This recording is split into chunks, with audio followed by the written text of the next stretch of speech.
right, let's get buck wild.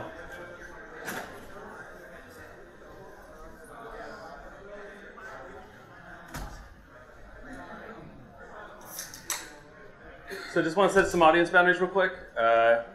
Leave all corrections, comments, any questions you got until the end of the talk. If you have one, note the slide number in the bottom right corner. It's a very large number. Can't miss it. You can also tweet your question to me with the hashtag 123gotaCpp. And I'll just look for that tag afterwards. So if you have like questions that we couldn't get to, feel free. And this is also for anyone watching this at YouTube at home, so you can actually tweet at me long after this talk has been done, and I'll try to answer your question if I can. Some more boundaries. Any question I ask is going to be rhetorical. Don't answer them. Don't interrupt me to correct me either. This is a common thing that happens at CppCon where someone says, well, actually, I want to be pedantic right now. Don't do that. Because if Git and the Texas Board of Education can rewrite history, so can I. For the viewers at home, if you could please take your hand off of your face. Don't take weird Dutch angled screenshots of your monitor while you're watching this and then tweet them to me. Don't take pictures of your favorite candy and tweet them to me. And don't build a digital altar to chorizo in VR and then send me an itch.io link to that. Or a picture. And definitely don't do any of this stuff while listening to Rage Against the Machine. So just a quick overview. I'm not going to rant about build systems. There's almost no code. There's absolutely no graphs. So if you're here for like those hard crunching numbers, you're in the wrong place. Build systems are a lot like the best weapon from Turok 2. They're a cerebral bore. And so this is not a talk about like how to use modules, every existing C++ build system, because I don't want to be here until the heat death of the universe. And it's not about which build system is best, because they're all garbage. And every build system not written by me is garbage. You can quote me on that. So several recurring themes in this talk. There's this thing I like to call the project layout Ouroboros, which is a snake eating its own tail. I'm also going to mention how build systems are affecting the design of C++ and how that's not how it should be going. And we're going to talk about the sweet treats, the milkshake, if you will, of other language ecosystems. We're going to hit a huge number of subjects, though. There's a lot of like intersectional stuff that comes into being with this stuff. So some opinions or options might be skipped, so I can't really get to everything because this is like a 2.5-hour talk that I have to condense down to an hour. But generating discussion is more important. And also, I'm not going to rant about build systems.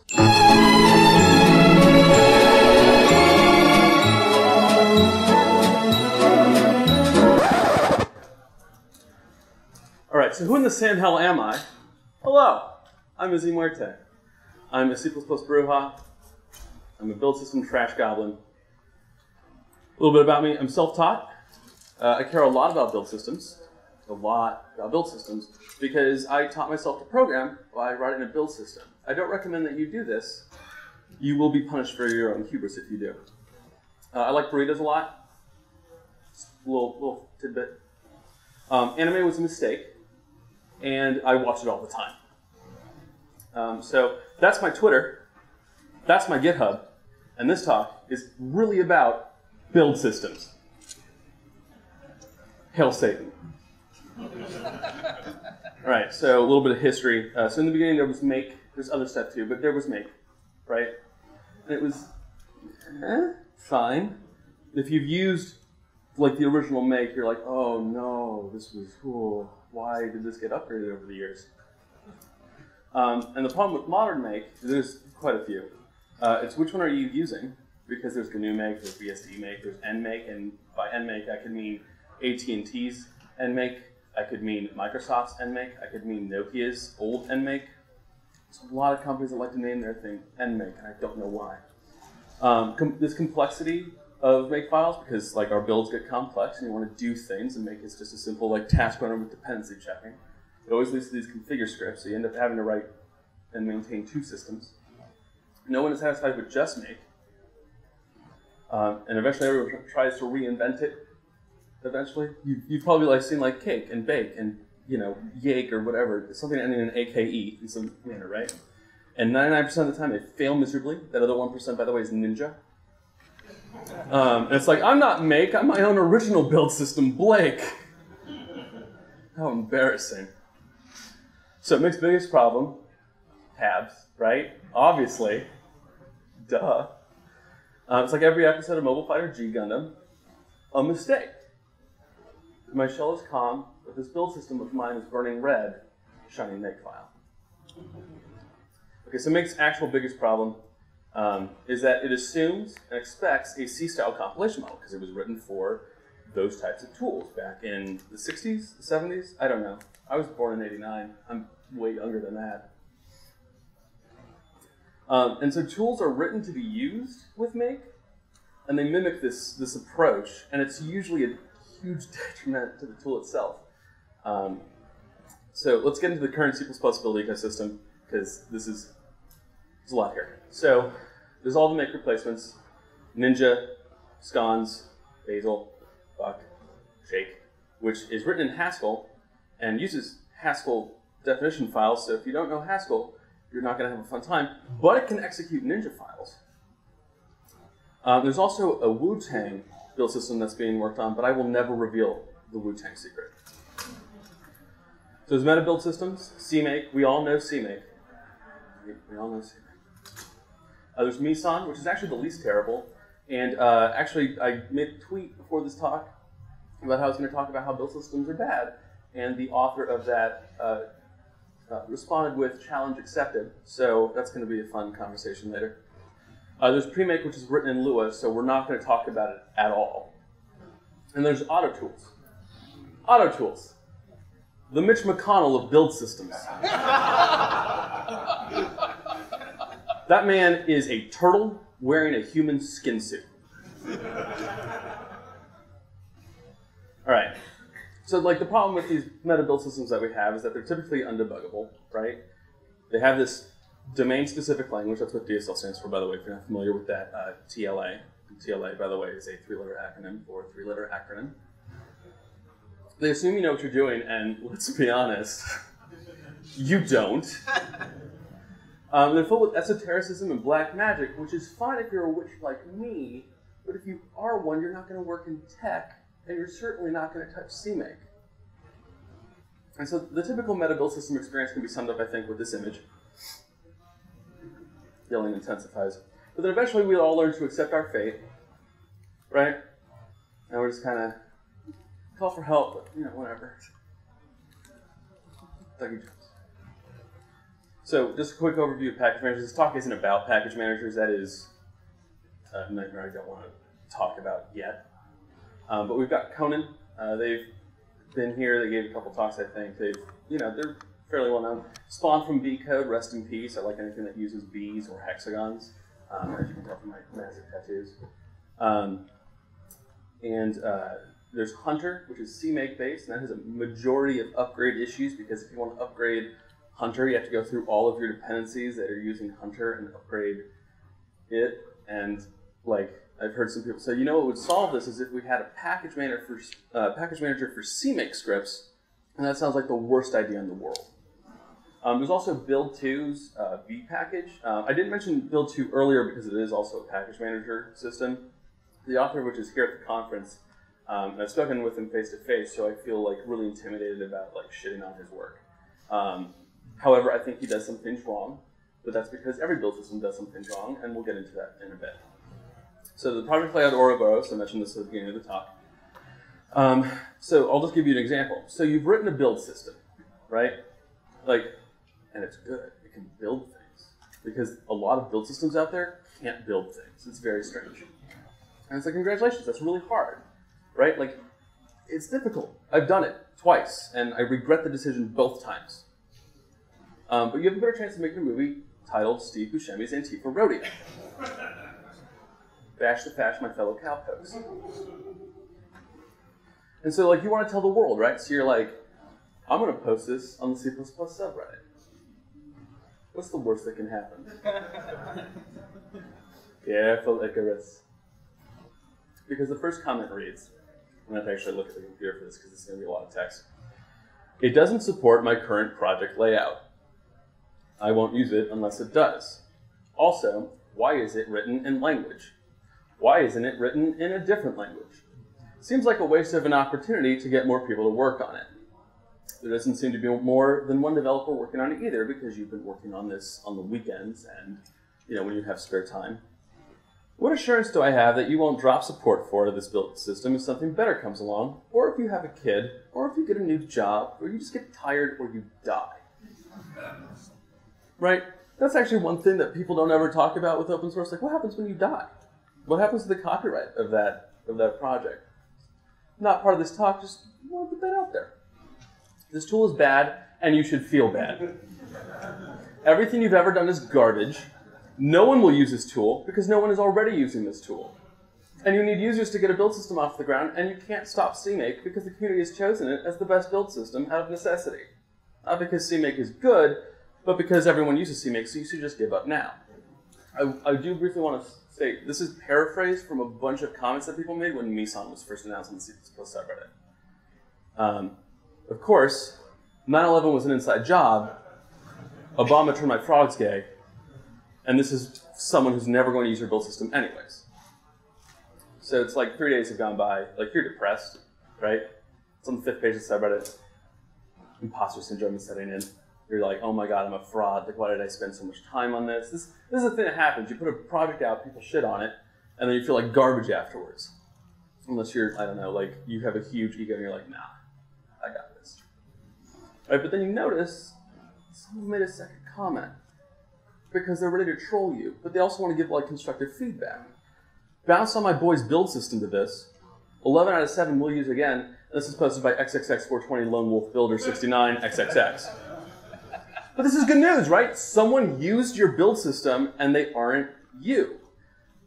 Right? Like you're Tron now, right? Like you're fighting for the users. So you're like, I need more users. Right? Like, you don't want to just have one user for the rest of your life. That's just weird. So you redesign your build system for existing project layouts. Careful, Icarus. You just committed the cardinal sin of design of like engineering, be it software or otherwise, architecture, everything. Anything that involves design. Because the function of your build system follows the form of existing projects. I don't know why this is not working now, but it was earlier. Anyways. Your build system needs to be like the baseball field and movie field dreams. I'm going to say this right now. Every build system, you need to treat it as if it's good enough, people will use your build system. Don't, I don't know how to pronounce the word correctly because I've only ever seen it actually written down. I'm one of those people. Kowtow? Kowtow? Yep. Thank you. So don't kowtow to their demands if it's like you're sacrificing the form of this. And I'll give more examples of this later in the talk. So we've covered like the basis of like what that is, because this is the project layout Ouroboros is you need to support existing project layouts. So you have to support every project layout, which means your build system has to be able to build every possible thing, which means if you write a new build system, you have to support every possible project layout, which means we're just in this endless loop of just hell, right? And so build systems also affect our workflow. Like they affect how we get stuff done. Chandler Carruth actually made an interesting comment last night when we were all kind of talking in the hotel. And he said, like when my engineers get a better build system, it doesn't improve their performance, like getting stuff done. But there's a small implicit thing, because this is something that people like to apply to a lot of things. It's not, this is how it is, like, oh, every developer team will work like this. It's, for Google, using a newer or simpler build system is probably a detriment to their needs, because Google makes billions of dollars every year. And I doubt that everyone here works at a company that makes as much money as they do, or uses as much data as they do, or has a monolithic repository as large as they do. But our build systems do affect our workflow and our projects, right? Because if your build system says you can put your stuff anywhere, then you're going to put your stuff anywhere. You'll put it like 3 or 4 directories in, you'll have source, and then inside of that you'll have project, and then inside of that you'll throw all the .h and .cpp files because you're using Qt and you're also a monster. But there's some language features that build systems don't take advantage of, or they prevent us from taking advantage of, and one of these is extern template. So it was added in C++ 11. It existed as an extension between GCC, Visual Studio for years. By the time Clang came around, it was like, this was already added to the standard, so it didn't really matter. It had been voted in, I think, in like 07, maybe even earlier. Someone can fact check me, I don't care. It's extremely useful when used correctly, and it's really hard to use it correctly because the whole point of extern template, which I'll show, is that it prevents you from instantiating a template every time you place a template. And it's basically a way to help the linker speed up. And it's super useful for LTO or LTCG, whichever link time whole program optimization thing that you're doing. No, I put that in as a bullet point apparently, and I forgot. But it's fairly advanced, right? Like it has a very specific use, and it's super limited in what you can do with it. And it's also not publicly used or discussed much. Like, I went on GitHub, which is like, that's like the, Facebook of open source code at this point. And I just did a search for extern template all as one string because they've kind of fixed their search engine finally, where you can search for, multiple words in a row. And the only projects that used extern template were either small weekend projects that had been abandoned 5 years ago, which meant that a little after 2011, that person would have gotten access to a compiler that supported C++ 11 and tried it out and was like, okay, cool, I guess that's useful, and then moved on with their life. Or it was just like a project with 1 star that hadn't been touched in 3 years. I didn't see any big name C++ projects using extern template. And some people have been like, well, we actually tried that out and we didn't find a huge performance boost, but it's actually for mostly optimization. The most important thing is that in our current ecosystem, because models aren't here, is that they're best used with precompiled headers. Everybody loves precompiled headers, right? No? Okay. So they're not part of the standard. They're never going to be part of the standard. Like, Bjorn would probably like flip a frickin' table and be like, just like, get out. But it's supported by the compilers that matter. Visual Studio, MCC, Clang. I think Intel's compiler supports it. It's extremely useful when used correctly, and it's poorly understood, and also not perfect, but it's not great for every organization. Like, by organization, I mean every company. If you have a huge code base where you're constantly modifying low-level libraries that everything depends on, yeah, probably not a good idea. But if you're using third-party binaries or libraries that you're not going to touch often, probably use a precompiled header. But the problem is that no build system uses them or supports them correctly. None of them do. All the big ones I mentioned earlier, none of them support this stuff correctly. Meson gets kind of close, but it doesn't support more than 1 PCH. And no build system lets you choose when to include them. Meson force includes it into every file in your project. You're probably like, wait a minute. Why would I ever want more than 1 PCH? Well, you get that organization of third-party libraries. SQLite 3 is one of my favorite libraries. It's small, it's like condensed, it's 2 files, but those 2 files are an almost 2 megabyte header file and a like 4 or 6 megabyte C file. I'm probably wrong with these numbers, but they're huge, right? And if you're not using Clang, you're probably going to choke on that header. And every time you have to include that header, it's more cost. So if you want to just precompile SQLite 3, great. And do you really want to have it available in every header? Because what's happening is if I want to use SQLite 3, I have to put it in my precompiled header for the project, where I'm also going to put, probably std vector, std string, and memory, and all the other library, like standard library stuff that I'm going to be using. Do I really want that to be available everywhere? No, it's dumb, right? You want it only inside of your CPP files, not inside of every header. So a smart build system can also technically generate your PCHs for subprojects or dependencies, but that is a super advanced thing, and we don't even have our build systems able to do that in the first place, so I'm not going to give you an example. We'll never know, right? It's like the old Tootsie Pop commercials. How many PCHs does it take to get to the root of the Tootsie Pop? 3. We'll never know, So I'll just give a quick example of it. This is the only code you're going to see in the entire talk. So we got file.cxx, and that's very small. I'm sorry. But there's a reason for it. It's because when you do extern template, you can't rely on what the actual declaration that you're using is. Any type defs, any template aliases, it basically says no. You have to write this out the whole way, which if you're using stuff like meta template programming and you're using it as like a conditional inside of the class, you have to write it out for each possible instance.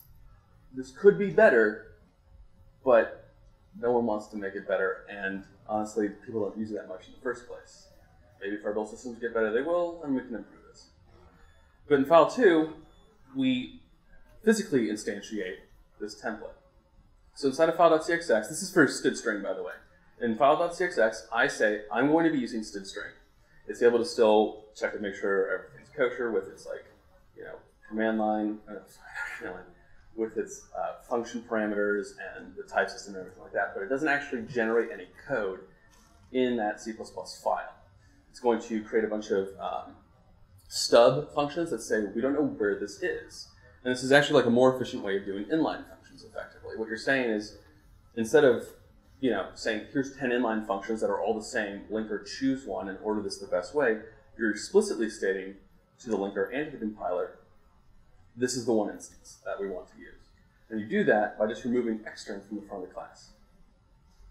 And this generates every possible member function inside of this .o file. So if you're doing this like for a DLL, maybe don't do it. But if you're doing it for static library, it's super useful. But if you place the extern template thing over and over and over, it's really exhausting. And putting it in just a header isn't really useful. So we're going to place this into a PCH. So inside our PCH, we've got the good old header guard.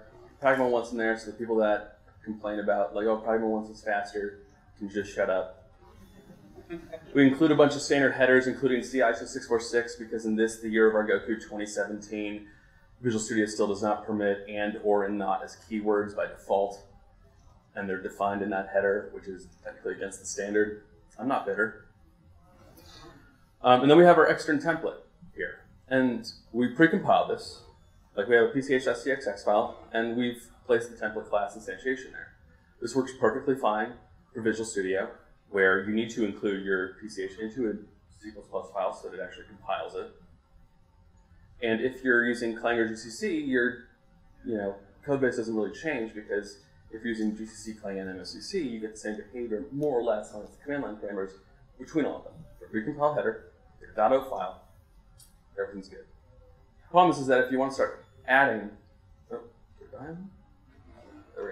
we go. Problem is that our build system is forced every file to depend on our PCH, because no build system lets us choose when to include them, which I mentioned earlier.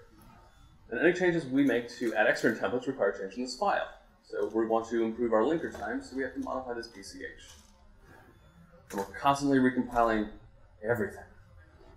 We cannot make multiple PCHs where we can say we only want to instantiate these templates here, or here, or here.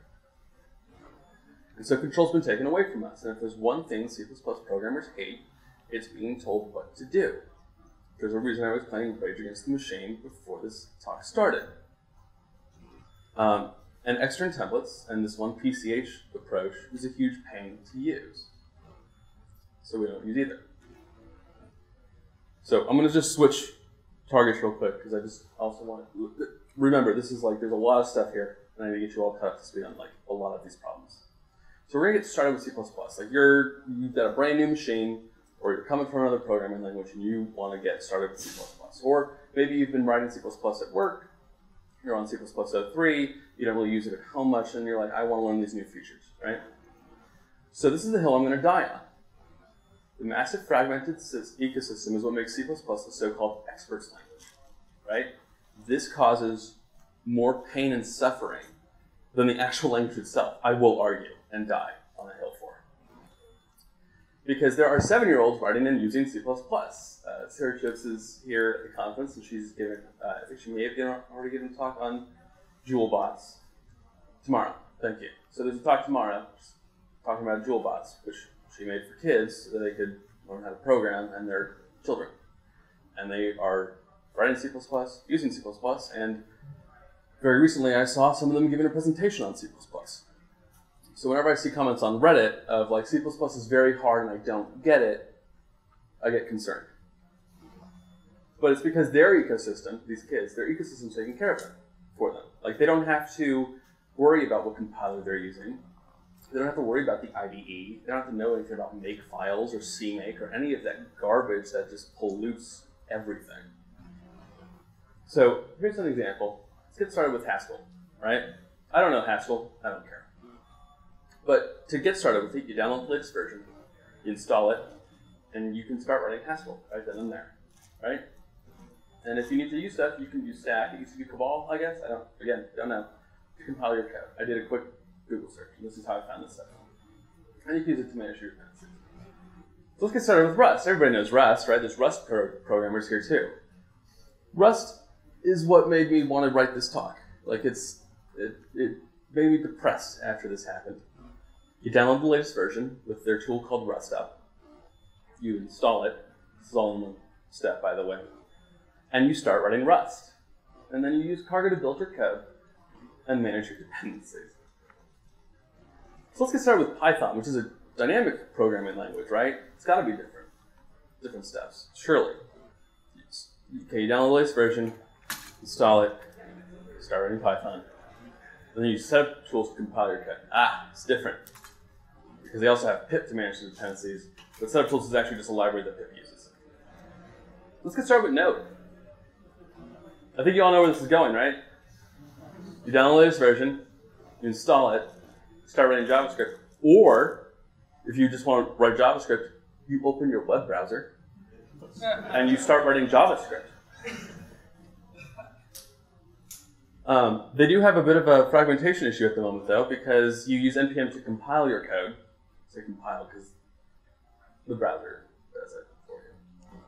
But I guess you can also use Yarn or Bower or Webpack, I think. I don't do front-end development. I don't know any of this shit. I don't care. But let's just go with NPM because having a default is better than having nothing. So let's get started with an international standard language, Ruby. Did you know it was an international standard? Probably not. You download the latest version, install it, start running Ruby, and use Gem to compile your code and manage your dependencies.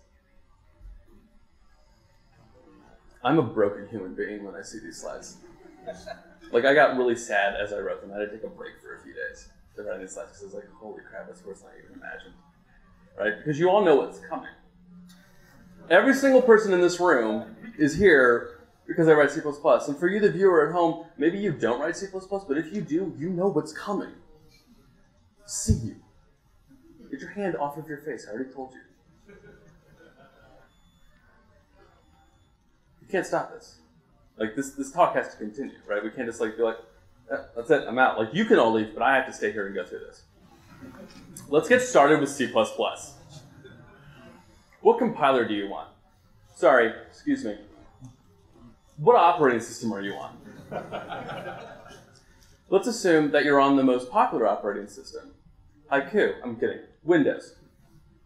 Because that's the most common one. And while many of us might be, well, I got my start with Linux or Mac, most people are on Windows. And many people that are coming from a lower social or economic state are probably going to be using Windows because that's what everything frickin' comes with.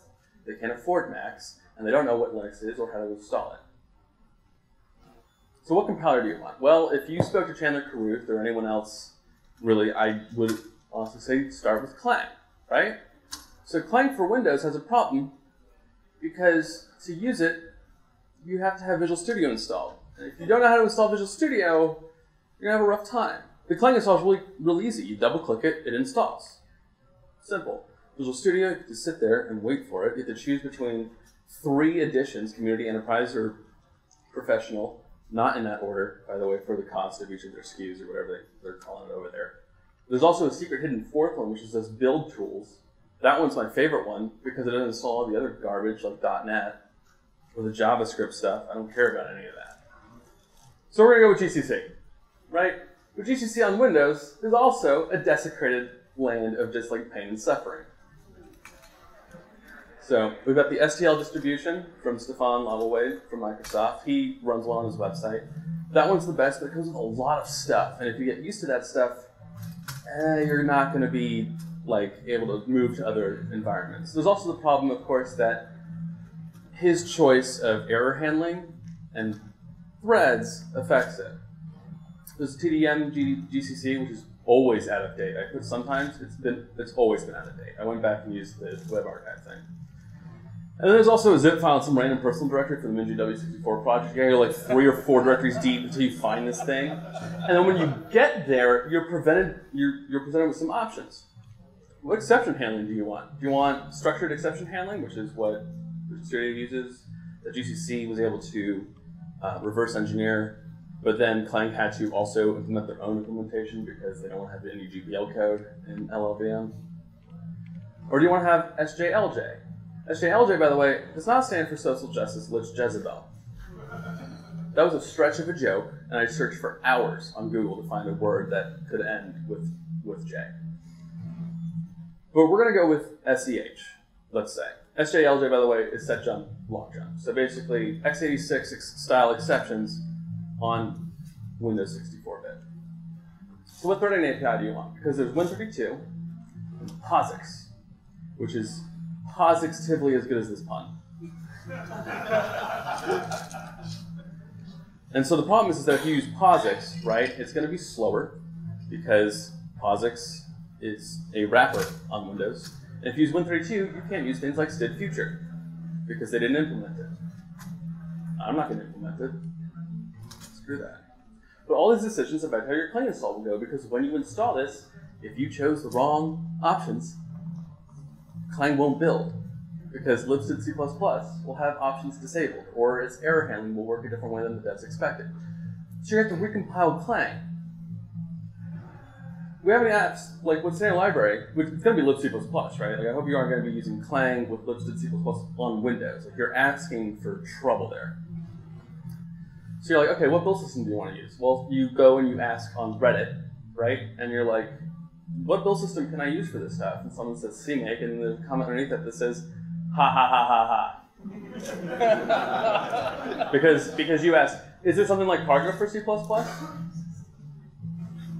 So let's get into it. So you install CMake, and you start learning the CMake scripting language. Now, I'm aware, yes, you could be using command line and compiling one file at a time, but at some point you're going to use a build system. So you start learning the CMake scripting language. A few hours have gone by. I'm sorry, what language are we working with again? Because this is 4 slides in, and all the other ones were just 1 slide. And this is a colossal freaking disappointment. This upsets me. Because these other languages are drinking our milkshake. This is the whole pun the talk is built around. Because if someone said, hey, I've been writing dynamic programming languages for a while, I want to get into systems programming, I would not say, well, get started with C++. I'd say go use Rust because you're going to have a much easier time. And also, if you ever decide to move over to C++, you'll understand R values and moves, more or less, and RAII. I don't know how to pronounce it. Rye does not work for me because that's bread. However, Haskell isn't drinking our milkshake because they're obsessed with burritos for some reason. Monads aren't a burrito, they're a sandwich. But C++'s complexity is further compounded by every tool that distracts you from writing C++. If you're new to C++, you shouldn't have to know the command line flags for a linker. You shouldn't have to know the command line flags for your compiler, especially because you're like, I don't even know what this means. And doing a copy paste and saying, don't worry about it, doesn't always work, because when you look at it, and you get an error, and you're like, why did this happen? And then you have to go ask someone, they're like, oh, you used the wrong command line options, and you're like, I was told not to worry about that. And I did hear someone say something about an IDE. IDEs are great if you're targeting one platform, but most of us, if not all of us, are writing cross-platform C++. So a machine that squeezes bags of juice gets more time, money, development, and news than any of our tools. Juicero just closed down and they had what, $400 million in funding? God, can you imagine what we could have done with that money? Instead of selling it to a bunch of rich Silicon Valleyites, or whatever you want to call people that live in Silicon Valley. Nerds, I don't know. But no one cares how the sausage gets made, what's in it, and if it's even edible.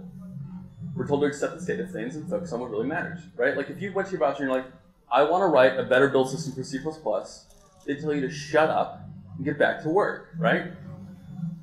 And what your work is to stay late to fix the build instead of maintaining a work-life balance. Sorry, honey, you can't come home even though it's 3 a.m. CMake's acting up. What in God's name is CMake? The reason that I'm not home at 3 in the morning, and it's also why I drink. So instead of fixing the build system, we're expected to fix the build. How can we fix the build if we can't fix the build system? It's a sunk cost fallacy, honestly. Our build tools are missing the mark by a wide margin. This is the meat of the talk here. Let's hit the mark.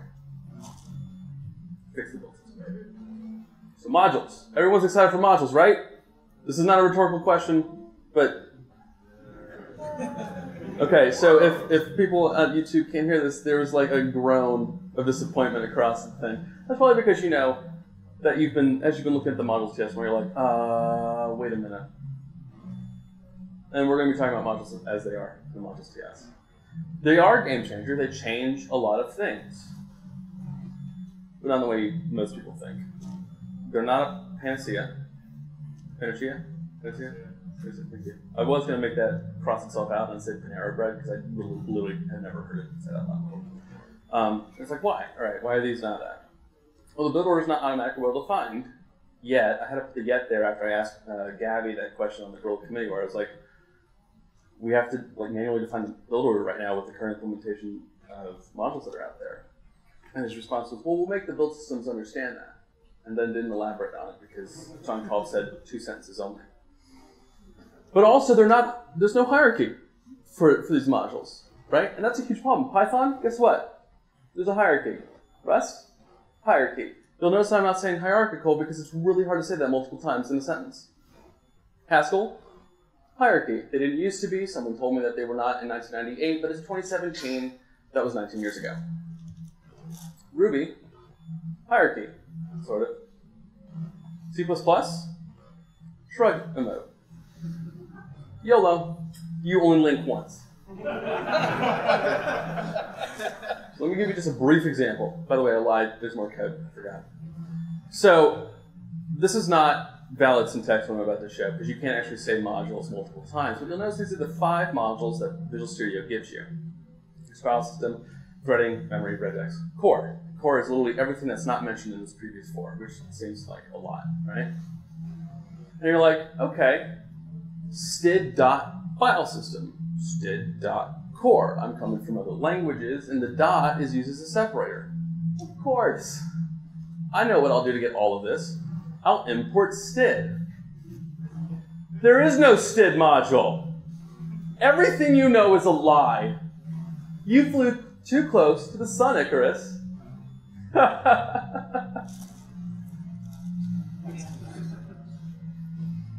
Okay, but really, Project Layout Ouroboros is responsible for this. This is how build systems have affected C++. And as a result, that's going to affect our build systems. Projects have these numerous file layouts, right? Which means modules need to be quick and painless, more or less. So modules can enforce a hierarchy, file system or otherwise, even just like in a namespacing manner. And yes, I'm using namespace here, but not in the sense of C++. So build systems have to support all project layouts, which means build systems can't assume anything about a module's location, which means modules are only really for improving compile times and not reducing file count, because if anyone's been paying attention, you actually have to have an interface module, and then you can have your actual implementation module. Scott kind of spoke about, Scott's right here, by the way, I'm pointing to him. He gave a talk on Monday, right, about this stuff at EA, and it was like, not good. Oh no.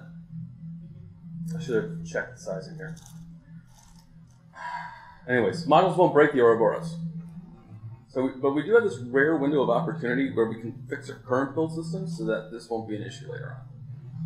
So we can fix the way we interact with them. We can change how our build systems understand C++.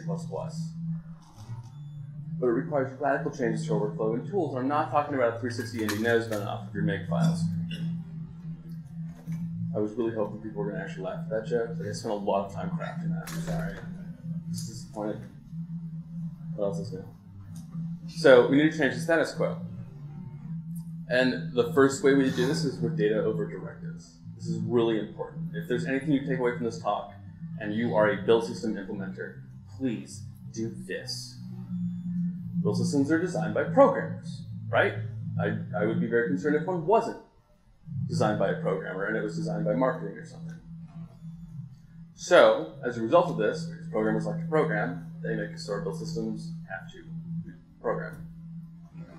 And we get these domain-specific languages, some of which return complete, which makes no sense to me because why does my build system need a while loop? Why? It doesn't. And our build system files consist of us directing a build runtime to do fairly simple tasks. Take this list of files, put this to the C++ compiler or the generator or whatever it is. There's no reason we can't give the build system metadata and then rely on directory layouts. Where's your include files? They're in a directory named include. I would hope that makes sense, right? Where are your source files? They're in a directory named source. Oh, well, there's this problem about globbing and whatnot, but even then, JSON, YAML, TOML, which is the least source of those three, you can have lists in those. You don't have to manually specify with like a set call and then set that as like a variable for another function call. There's no reason for this. Rust Cargo does this really well. Of course, they have a module system that's got a hierarchy, and also the whole thing is treated as one massive translation unit, but I digress. And if they need any conditional logic, they just put it inside an actual Rust program. You may say that that sounds terrifying. I'm downloading someone else's code and then I'm running it. Yeah, you should be auditing your packages though. But the best thing about this is that even though it's not the best approach, and they know this because you can't do post-build steps, you can at least debug your build, right? Oh, this build is failing. Why? Well, let's run it under the debugger. Oh, we're missing an environment variable. Whoops. Perfectly fine. And some people are probably going to say, don't do that with C++. It's a terrible idea. Because if you do, it's like, well, are you saying that because C++ is bad and it has problems? Which some people will say, well, yes, obviously. But I think it's more of because there's no ecosystem existing already for us to do that. But if you use an actual debugger, like you're not like using like Python's debugger to like hook into Python and then not actually get a good debugger.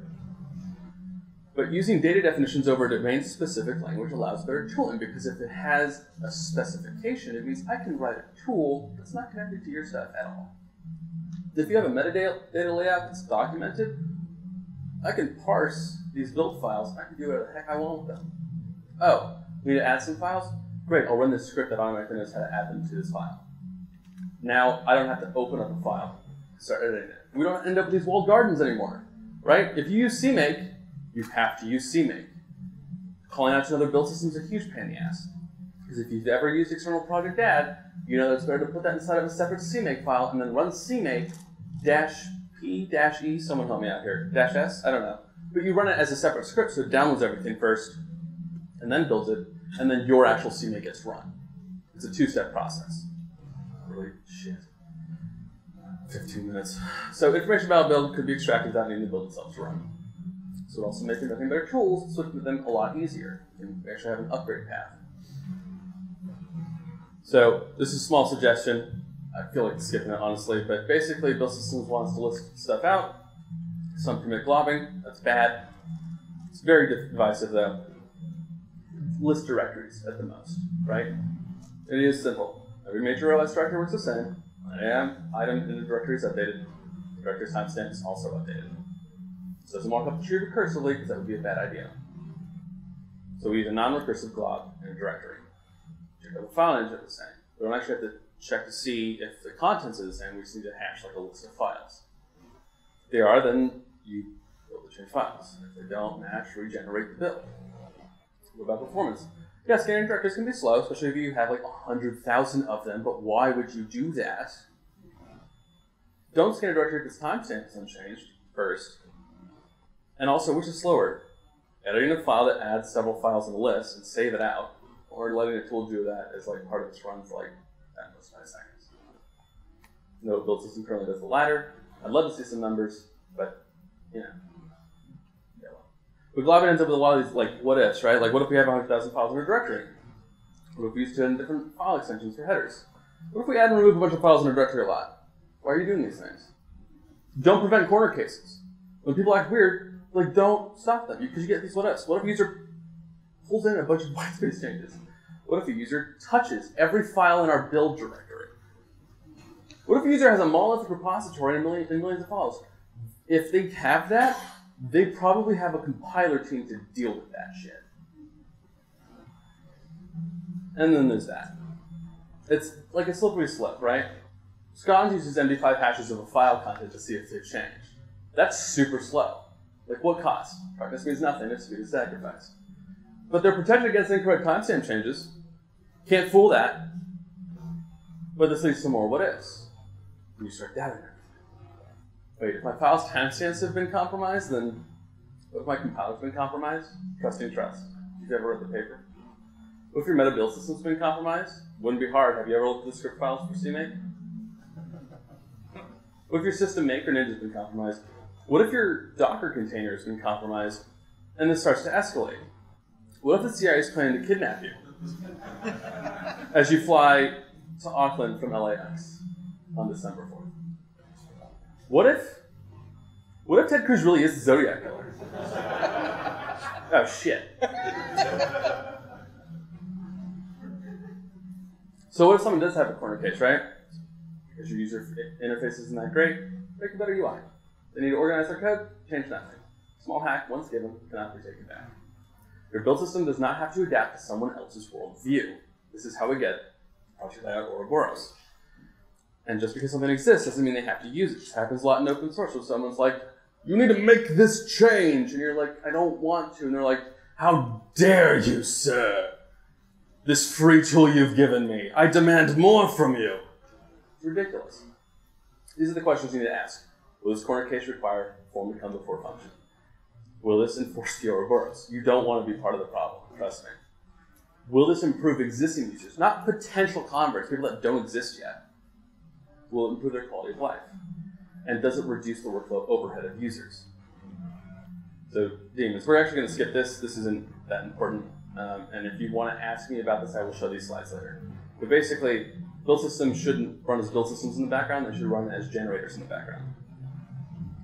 However, if you try to save a file while a build is running, you deserve to be punished for your hubris. Okay. And we're also going to skip this because this is like real quick, but you have different CPU architectures, aka dash March Madness. I'm glad. Okay, thank you. Someone told me that wasn't funny, and I was like, okay, you just don't watch basketball. But you end up with these ABI issues. If you're like trying to like, you know, worry about exceptions and stuff like that, it can be a problem. And there's incompatible code generation options too. If you ever see a C library use -02, you can bet your butt that they are using it because -03 is going to enable optimizations that remove undefined behavior, and then things broke, and they're like, well, 02 works, I guess I'll just ship it. And you end up with undefined behavior breaking your code generation options. There's also transitive linker and compiler flags. I will show you an example of how we can possibly fix that. And like, dude, there's a lot here, right? Like every build system has to know how every single compiler and linker works. Okay, phew. Apparently I just ran through a bunch of slides in 5 minutes, but we'll do. So, but reproducible builds with this issue, like this is, we'll get to this in a hot second, because this is technically a pipe dream. This tool doesn't exist yet, and I haven't had time to actually write it because of other issues that I don't want to talk about right now. Dependency management without package managers. A lot of build systems will start to use package config. Meson uses it, CMake uses it, Build2 uses it. They all generate them too. It's insufficient for the native C++. What is up with this formatting? It was working fine earlier. Put that in quotes and then quote me on that because that's like literally software. So what's package config? All right, it's an open source tool with Windows support as of like a few years ago. People don't know this. There's Windows builds and it can interact with the Windows file system and like supports spaces in the file names and in directories. Like that's a really big deal for a Unix tool, trust me. It's written in C, and it's written for C. And this is a big problem because C and C++ are not the same language. But it provides an interface to query your compiler and linker flags for a library that you constructed. So what does it do? Well, I just mentioned it, but when it actually does an operation, it searches the directory for a file named libname.pc. It opens the file, it reads the values, which are just key value pairs more or less, and then puts them listed out. It's super simple, but it has a guaranteed format. It's part of the whole free desktop specification thing. So why is this a problem though? It doesn't support multiple versions of the same library. Do you want to have GTK 2.0 and GTK 2.1? Yeah, go screw yourself. It's not going to happen.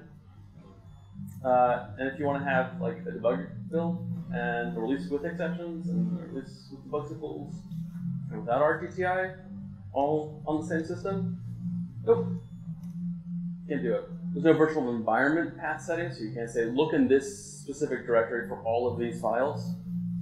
And it wouldn't matter even because if you had multiple libraries that you need to depend on in different versions, it doesn't solve the problem. There's no protection against incompatible compiler options. So if you want to use -march i7 and you want to use -march, I don't know, Atom, why would you do that? Wanted to stop you. I don't know if GCC actually errors on that, but it should, probably, if it doesn't. But we can solve this. It's the same problem as before. We'll get to that. So how to fix it? Oh no. I definitely forgot to close something on the HTML file. Now I'm being punished for my viewers. So we can write a better tool than package config. Oh, that's what happened. This is embarrassing for me, I'm sorry. We can write a C++ aware package config. I would actually recommend against this, but there is a comedy option. We can move to the desert and go Texas for a living and give up on tech entirely. So there's this concept of option comprehension. Build systems don't know what a compiler flag is. They're all strings. In every build system, it's always a string. You think your compiler, or rather your build system knows what -march means? It does not. So, real quick, what is a compiler flag to enable all warnings for Clang? It's everything. For MSVC, it's actually /wall. For GCC, they don't have one, and they don't want one for some reason. Because what if they add new warnings? What if? So here's a harder one, right? That one's really easy to find out because you can find that in Google search. What's the compiler flag to enable warnings for virtual function hiding? Right? For Clang, overloaded -virtual with the -w flag. For MSVC, I don't know. It's like 4307. It's got a number. It has a number. Good luck finding it though on a quick Google search because I actually couldn't find it, and I believe it's actually like 4 or 5 settings altogether.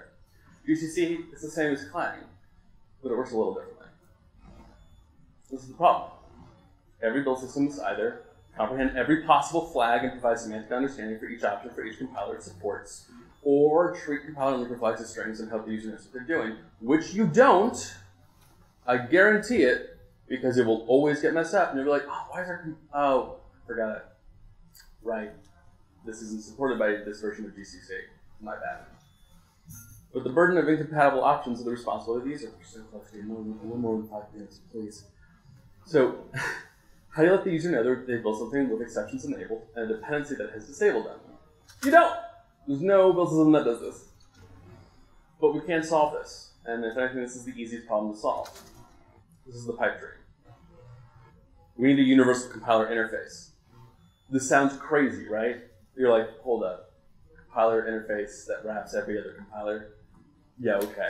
If anyone's going to use that, because now build systems no longer need to support every compiler. You have a de facto CLI for tools and users. You have cross-compiler support. You don't have to worry about, is this a monolithic compiler where I have to make one for each target that I'm targeting, or is this just a compiler that targets multiple platforms? Supporting new compilers can be just a configuration file. Aha! You say, build systems will have to support your interface in addition to other compilers, so you've solved nothing. Allow me to link that XKCD comic about multiple standards or whatever, so you may wallow in despair as you pay for your hubris. No need. That's entirely false. We've not made a new standard. Nothing stops a build system from hiding this from the user. the de facto CLI, you don't have to memorize flags for different compilers. Enabling any language TES becomes the same where it's enabled. The tool knows what these options mean for each compiler. We could do overloaded-virtual equals true in a file and pass that to this universal compiler interface. I don't care what MSVC's flag for that is anymore, because it's just a lookup in a dictionary. We have better cross-compile support. Some compilers have multiple instances for each platform. Some compilers are always cross-compilers. Why should anyone have to care? Added support for new compilers. Handwritten configuration file. Or you can do automatic compiler detection, which every build system has to do already. AutoTools, Muson, CMake, they all do this. We probably need an automatic toolchain manager of some kind. Mainly updating GCC or client outside of your package manager is a huge pain in the ass, as I demonstrated earlier. Pretty nightly builds with Clang or GCC is even worse if you want to have like a nightly update. Like, I don't even have words.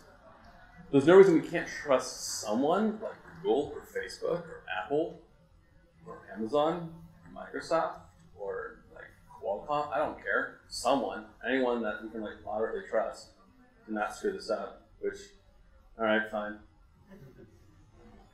And checking Stefan's website doesn't count as like, oh, you know, let's see if the HTML files change. Don't do that.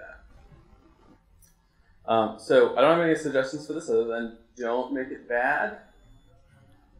Quoted. So some takeaways for this talk.